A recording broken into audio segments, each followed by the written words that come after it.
A'udzubillahi minasyaitonirrajim. Bismillahirrahmanirrahim. Assalamualaikum warahmatullahi wabarakatuh. Jumpa lagi teman. Kali ini dengan kisah yang baru, Gus Haidar, Istana Sewu Wadon. Tapi sebelum kita masuk ke pembahasan ceritanya, kita berdoa dulu ya. Bismillahirrahmanirrahim. Amin. Oke, kita masuk.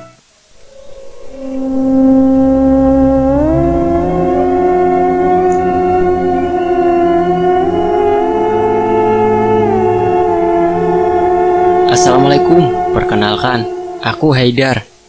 Aku di sini penulis ya, Mas Haidar, seorang yang agak nyentrik dan unik. Oke, kali ini aku bakalan cerita tentang Istana Sewu Wadon, yaitu tempat kos-kosan yang hanya dihuni 2 orang wanita, sisanya hantu. Awal kisah ini berawal saat Senin pagi, di mana aku harus siap-siap ke kampus. Tiba-tiba HP ku berdering. Sebuah WhatsApp call dari Nia, nama samaran ya, teman SMA ku. Aku segera mengangkatnya. "Kamu kenapa? Telepon pagi-pagi gini? Gak biasanya kamu gini," kataku sambil menyabar kunci motor. Nia menjawab, "Dar, kamu kan bisa ruqyah, tolongin aku dong. Ini kondisinya udah parah, aku takut." "Bisa nih, tapi aku kelas pagi dulu," kataku sambil mengunci pintu gerbang rumahku. Oke. Kali ini aku sampai di kampus. Tidak lupa nih aku chat untuk segera mencari kos-kosan pengganti kos dia yang sekarang. Aku juga menyarankan dia untuk banyak-banyak berdoa. Selesai perkuliahan ternyata Nia udah menungguku di depan fakultasku.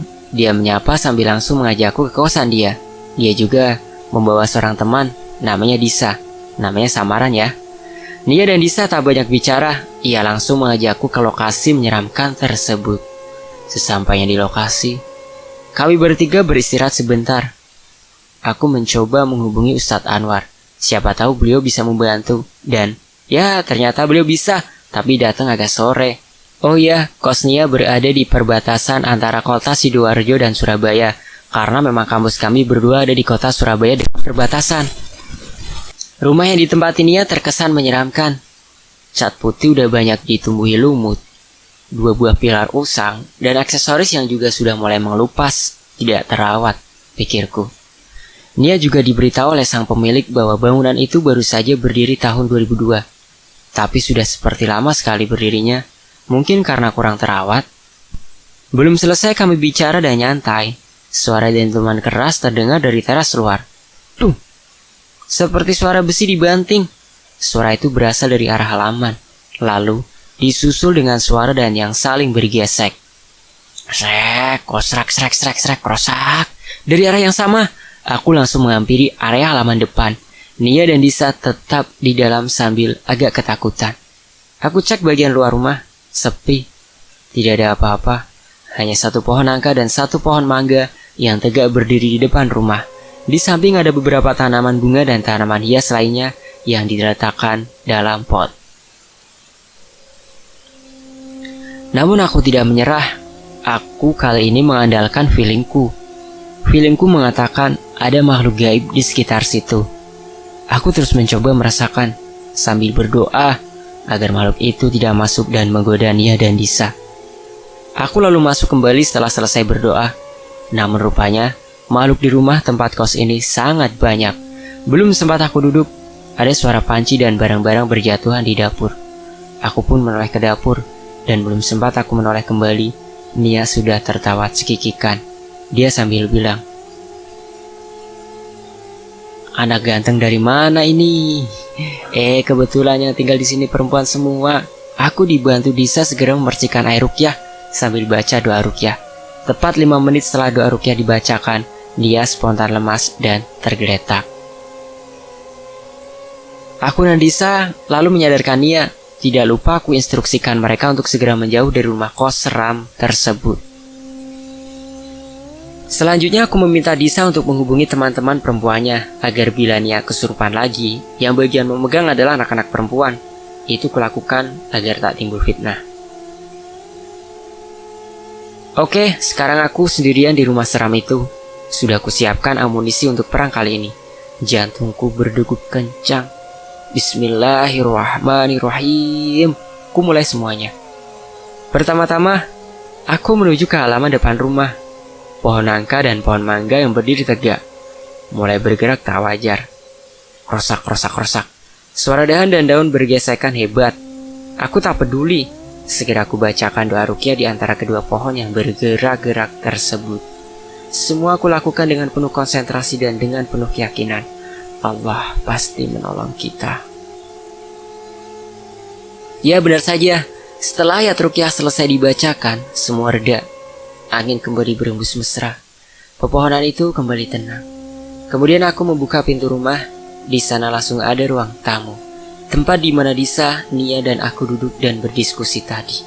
Di sini ada satu sofa panjang dan dua sofa pendek. Lalu ada meja persegi panjang di antara ketiga sofa itu. Di ruang tamu tersebut terdapat 3 lukisan aneh. Masing-masing lukisan itu menggambarkan perempuan yang jumlahnya banyak. Di lukisan yang pertama ada penari-penari wanita. Di lukisan yang kedua ada potret wanita-wanita sedang beraktivitas di kampung. Sementara yang ketiga, ada potret ratu wanita beserta dayang-dayang dan juga beberapa prajurit wanita lainnya. Segera aku turunkan lukisan tersebut dan aku pindahkan keluar gerbang, agak jauh dari rumah. Lalu aku langsung saja berdoa di sana. Tidak lupa juga doa pemagaran aku lantunkan, sambil tanganku bergerak dengan isyarat membentuk pagar. Tuh. Tiba-tiba suara keras itu muncul dari belakangku dan mengagetkanku. Di saat aku kaget dan lengah, itulah terdengar lagi suara seperti tulang dipatahkan di daerah lorong. Kretak, kretak, kretak, kretak, kretak. Aku pun segera masuk ke arah lorong. Lorong di sini adalah jalan menuju ke semua kamar. Setelah kiri lorong ada 8 kamar berjejer. Sebelah kanan lorong kudapati lagi lukisan-lukisan kumpulan wanita. Tapi tidak kulihat detail. Yang pasti ada 8 lukisan, sama dengan jumlah kamar.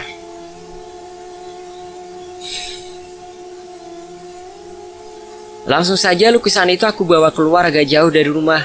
Lalu aku kembali ke depan dan masuk ke lorong. Duk, duk, duk, duk. Kretak, kretak, kretak. Suara itu semakin menjadi-jadi. Lorong yang sudah gelap kini berubah lebih gelap. Suara dan gangguan semakin menjadi. Aku kencangkan bacaan doaku. Aku terus berserah pada Allah dan mengeluarkan semua amunisiku. Terdengar suara tertawa di sudut lorong dan suara dari arah belakang terus berdatangan. Tapi doaku mengalir tanpa henti, sambil setiap jengkal ku ciprati dengan air ruqyah. Garam ruqyah di sakuku juga ku sebar. Ampun! Suara tertawa itu pun berubah jadi rintihan minta ampun. Alhamdulillahirabbil alamin. Aman. Aku sendiri heran, gak seperti biasanya. Ini termasuk gangguan ekstrim menurutku. Makanya Nia sampai gak betah di sini. Sekarang aku putuskan untuk membersihkan kamar-kamar. Alhamdulillah 8 kamar tersebut aku bersihkan dengan tenang. Lalu aku melangkah ke ujung lorong. Pada ujung lorong ada sebuah patung. Aku namai patung itu patung ratu, karena wujud patung seperti manusia dengan pakaian kerajaan. Lalu ada mahkota dan selendang. Di sisi kiri kanannya ada kipas seperti kipas kerajaan. Aku langsung membawa patung itu keluar rumah dan mengumpulkannya bersama lukisan-lukisan tadi. Selanjutnya, aku menuju ke dapur. Letak dapur adalah di ujung lorong, lalu belok kiri, dekat dengan lokasi patung tadi. Lalu kulakukan proses ruqyah di sana. Semuanya berjalan lancar, bahkan suara benda-benda jatuh tadi tidak terdengar.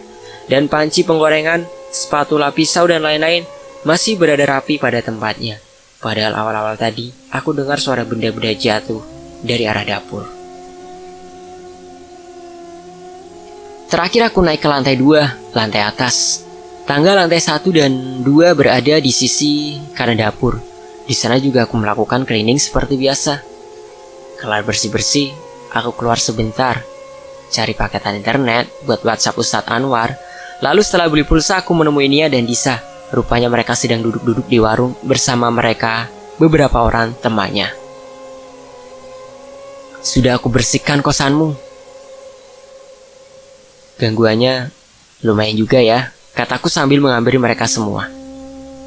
Di sini pun ia menceritakan pengalaman mistisnya. Horor dan teror akan lebih terasa di sini. Jadi bersiaplah. Dan bagaimana ia melewati itu bersama Disa.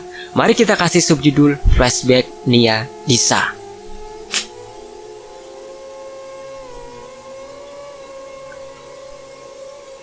Nia adalah salah satu mahasiswa baru di salah satu universitas negeri di kota Surabaya.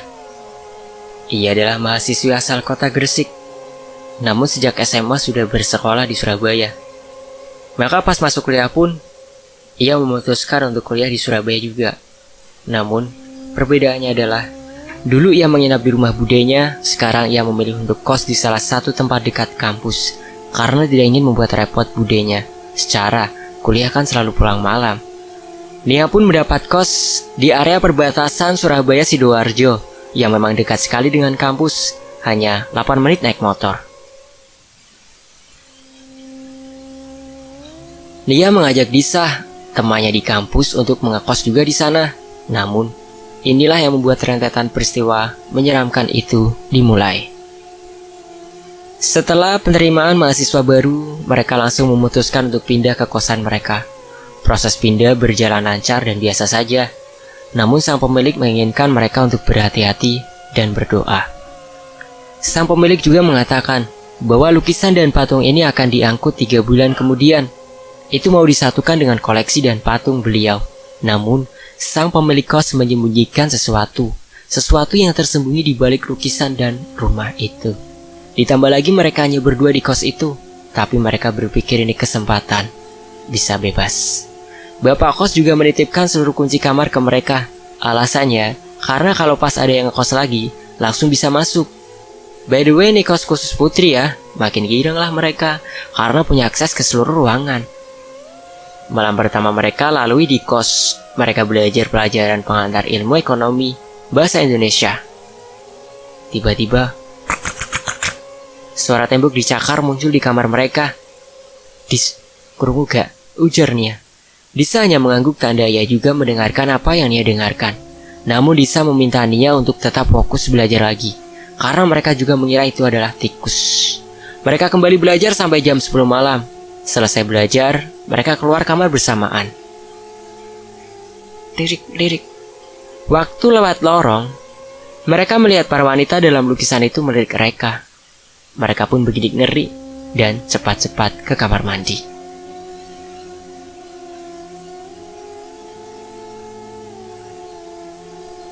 Letak kamar mandi mereka adalah di ujung lorong, tepat di bawah tangga dan di samping kanan dapur. Saat itulah mereka bertemu dengan patung ratu. Patung ratu tersebut belum memberikan reaksinya di malam yang pertama itu, jadi mereka bisa masuk kamar mandi dengan tenang. Setelah itu hari kedua, bunyi tembok dicakar itu terus saja berdatangan. Kadang hanya terdengar sesaat, kadang juga terdengar agak lama. Mereka berdua masih menyikapinya dengan biasa saja. Hari ketiga masih sama, suara tembok dicakar itu masih terus berdatangan. Ini terjadi sampai hari kelima. Hari keenam, mereka waktu itu sedang mengerjakan tugas. Tiba-tiba dari arah plafon, dek. Suara keras itu mengagetkan mereka. Dua cewek ini pun langsung saling pandang. Kemudian mereka memutuskan untuk tidur saja, karena sudah ketakutan. Padahal jam masih menunjukkan pukul 20. Belum sempat mereka tertidur pulas, itu mereka mendengar suara kayu beradu. Tak. Kaki mereka terasa risih geli, agak sedikit sakit. Mereka menggerakkan kakinya, tapi rasa itu tidak kunjung hilang. Disa pun memutuskan untuk bangun dan ternyata ada tangan-tangan berbulu yang sedang memegang-megang kaki mereka. Ah! Teriak Disa kencang. Nia yang kaget itu ikut terbangun. "Ana apa, Dis?" kata Nia. Disa pun mengatakan bahwa ada tangan berbulu berwarna coklat yang menggerayangi kaki mereka. Tapi setelah mereka cek, baik di spray, kolong lemari, dan lain-lain, wujud tersebut menghilang begitu saja. Akhirnya malam itu mereka tidak berani tertidur sampai besok paginya. Suara ketukan kayu dan suara pukulan plafon masih terdengar sampai pagi. Paginya sekitar 4:30 setelah adzan subuh, semua gangguan itu menghilang. Minggu pertama pun berhasil mereka lalui. Karena hari Sabtu dan Minggu, mereka pulang ke rumah masing-masing. Tetapi ternyata pada waktu mereka pulang, rumah tetap kosong. Sepertinya bapak pemilik kos juga enggan untuk mampir ke situ. Dan sampailah kita pada minggu kedua, di mana gangguan-gangguan kembali muncul. Sebenarnya Disa sudah mengajak Nia untuk pindah, tetapi Nia mengatakan untuk tunggu dulu hingga minggu ketiga. Soalnya sayang udah bayar 300.000. Suara tertawa langsung terdengar ketika minggu kedua dimulai. Mereka pun mengabaikan hal itu karena terlalu takut untuk meladeni. Mereka memilih cuek walaupun masih menyimpan rasa takut. Hari pertama, minggu kedua pun selesai. Hanya suara tawa yang menemani mereka. Hari kedua, minggu kedua adalah perkenalan para nyai dan dalang ratu. Karena pada malam ini mereka mendengar percakapan dari banyak wanita sambil suara dapur yang tiba-tiba ramai. Di dapur yang tadinya sepi, mendadak ada aktivitas rewang dalam tanda kutip atau kegiatan memasak untuk event atau acara. Mereka tak berani pergi ke dapur.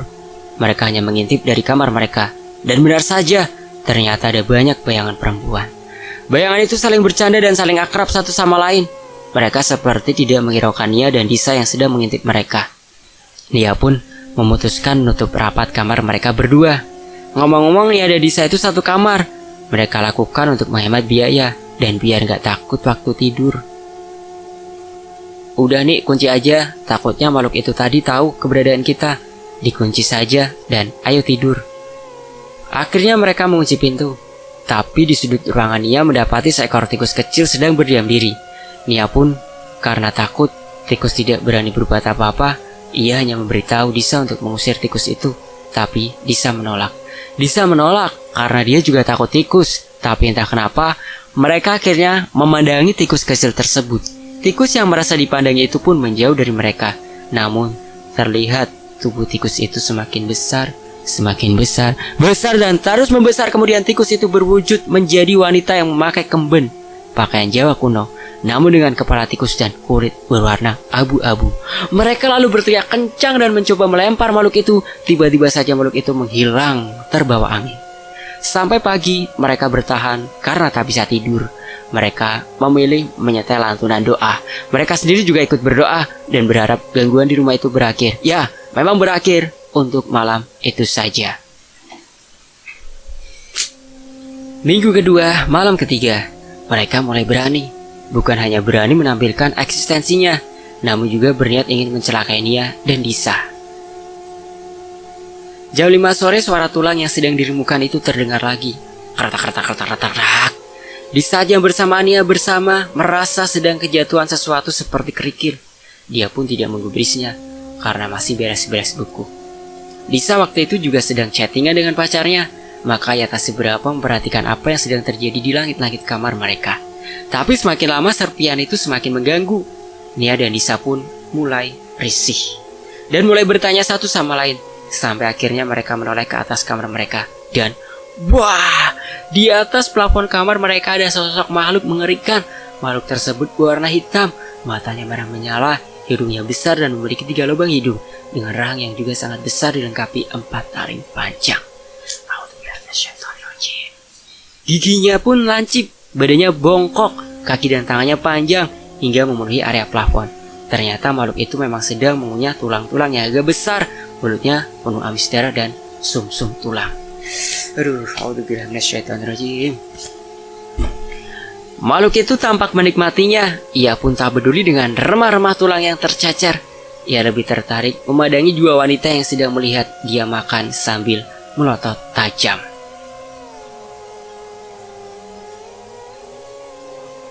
Nia dan Disa pun segera lari ke arah teras depan. Mereka berteriak dan berdoa sebisa mereka. Mereka benar-benar pasrah. Alhamdulillahnya ada seorang warga yang mendengar teriakan mereka.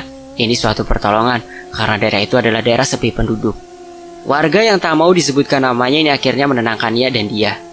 Ia sendiri tak percaya dengan yang dikatakan mereka berdua karena bapak tersebut memang sering lewat sini ketika sore. Bapak ini pun menyarankan Nia dan dia untuk menginap di rumahnya, namun dia menolak karena besok pagi Nia akan menelponku untuk membereskan masalah ini. Oke lah, no problem, lanjut. Akhirnya bapak ini pun pamit karena harus sholat maghrib di rumah. Sampai di sini gangguan sudah kembali tenang.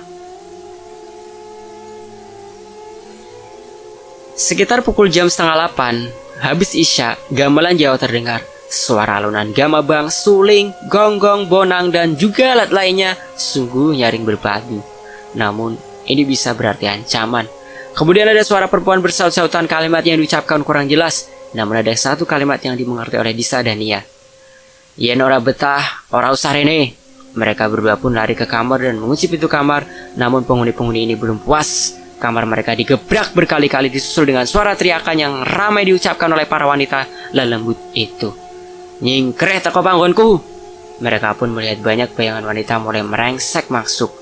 Lalu, kali ini dari arah plafon, mereka pun memutar ayat ruqyah di HP dan laptop mereka secara bersamaan. Mereka pun juga memanjatkan doa. Perlahan gangguan itu hilang, setidaknya sampai mereka terlelap dalam mimpi mereka malam ini. Di tengah tidur, tiba-tiba mereka dikejutkan dengan sosok wanita tinggi besar dengan kulit hitam legam. Tingginya sekitar 3 meter ada di samping kasur mereka. Wanita besar ini mencoba untuk menangkap mereka. Mereka secara refleks lari keluar kamar. Begitu pintu dibuka, yang terjadi adalah ruang lorong yang hanya lebar 2 meter ini berubah menjadi desa yang luas. Di dalam desa itu mereka seperti diperhatikan oleh penduduk desa. Mereka melihat kehadiran Nia dan Disa. Namun pada akhirnya, para penduduk desa itu melanjutkan aktivitasnya. Penduduk desa yang mereka lihat di situ semuanya perempuan. Nia dan Disa ingin kembali ke kamar mereka, namun kamar mereka hilang, entah kemana. Setelah diskusi, Nia dan Disa pun berjalan ke arah selatan, di mana memang arah selatan adalah arah keluar rumah kos itu. Namun mereka malah sampai di depan kerajaan, dan ya, mereka didatangi oleh ratu. Inilah ratu yang ada di patung itu. Ratu itu berwujud seram, punya 3 mata yang melotot, 9 pasang siung panjang, hidung yang hanya berupa lubang, dan badan berwarna merah. Sang ratu sangat marah dan langsung menyerang mereka dengan kuku-kukunya. Kuku-kuku sang ratu pun segera menancap ke punggung Nia dan Disa. Mereka kesakitan. Nia dan Disa pun mulai berdoa dalam hati, namun kuku sang ratu belum terlepas.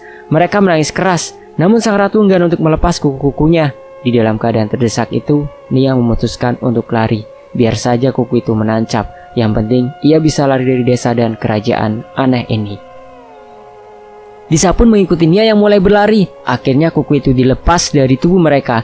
Tapi sang ratu masih mengejar. Nia dan Disa akhirnya melewati desa yang awal mereka masuki. Namun, sang penduduk desa tiba-tiba berubah jadi makhluk seram berambut panjang dan berkulit hitam legam. Namun dengan fisik yang berbeda-beda. Ada yang bongkok, ada yang pendek, ada yang kurus kering, ada yang gemuk, dan lain-lain. Mereka pun dikejar pula oleh penduduk desa itu. Nia dan Disa terus berlari-lari, lelah tidak mereka rasakan dan akhirnya ya, mereka berdua terbangun dari tidur mereka secara bersamaan. Cuma mimpi, kata Nia pada Disa. Nia pun berniat meraih HP-nya untuk lihat jam. Namun ternyata HP dan laptopnya mati karena lupa disambungkan ke charger tadi sebelum tidur. Laptop juga demikian, mati juga karena habis baterai. Sambil ngecas HP, Disa dan Nia memutuskan untuk membereskan buku mereka. Namun, tiba-tiba ada yang bergerak di dalam buku catatan Disa. Mungkin kecoa, pikir Disa. Ia pun memutuskan untuk mengetok bukunya.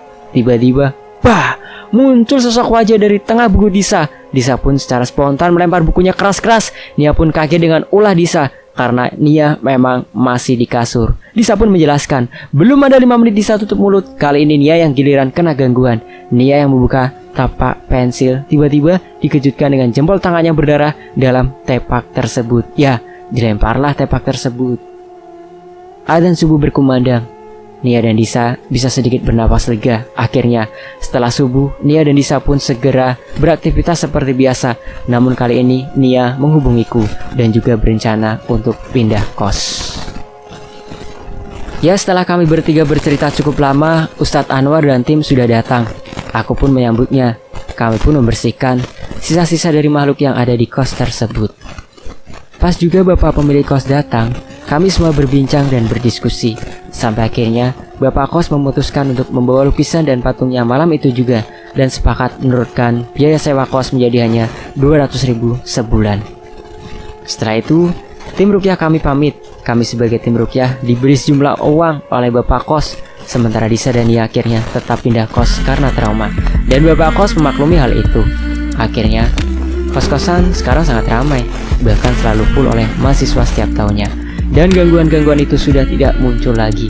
Malah sekarang bangunannya ditingkat untuk menambah kapasitas kamar kos. Oke, sekian cerita horor kali ini ya. Terima kasih. Bu Sedar mengucapkan. Dan admin pun mengucapkan banyak terima kasih ya buat teman-teman yang sudah menyimak ini. Dan admin undur diri. Wassalamualaikum warahmatullahi wabarakatuh. Tetap di Fakta Sejarah. Sampai jumpa di kisah lainnya.